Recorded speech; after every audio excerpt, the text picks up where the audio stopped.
Hello， 同学们好。这个是液晶电视机中开关电源电路当中的一个重要关键元器件，它叫开关变压器。这种开关变压器，它是一种脉冲变压器，工作频率大于30千赫兹。这个是初级线圈，这个是辅电闹组，那么这边呢是次级线圈。在这个开关变压器当中，这个左边的这个线圈组我们叫做高压闹组，右边的这个叫做次级闹组，也就是低压闹组。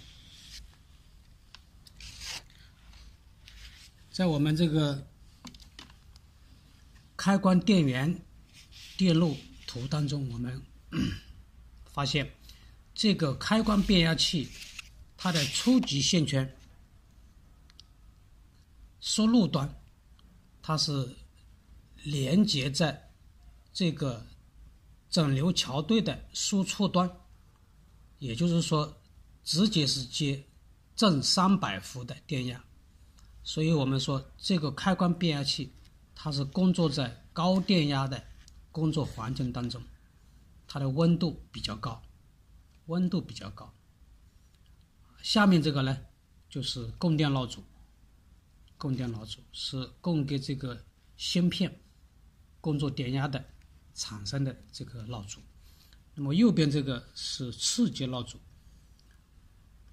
左边和右边是相互隔离的，中间是没有任何电路连接的，所以我们把这个开关变压器呢也叫做这个隔离变压器。如何判定这个变压器的好坏呢？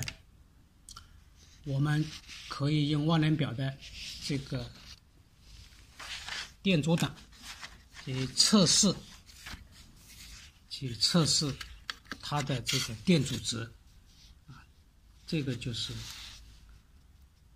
开关变压器，我们通过万能表去测试它的这个阻值，就可以判定它的好坏。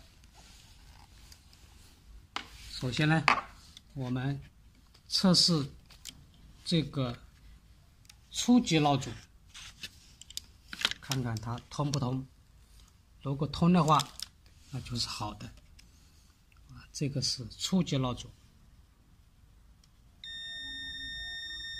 相通的，而且有比较小的阻值。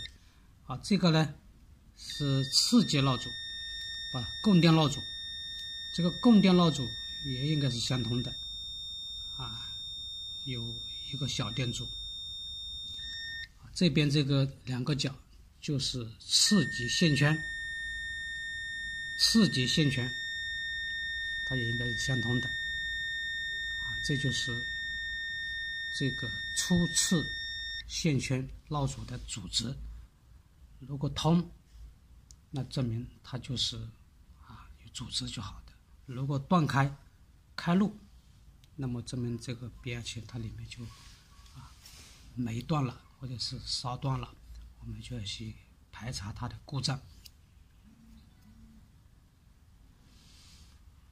好，感谢大家的观看，更多的电子知识，我们下期再见。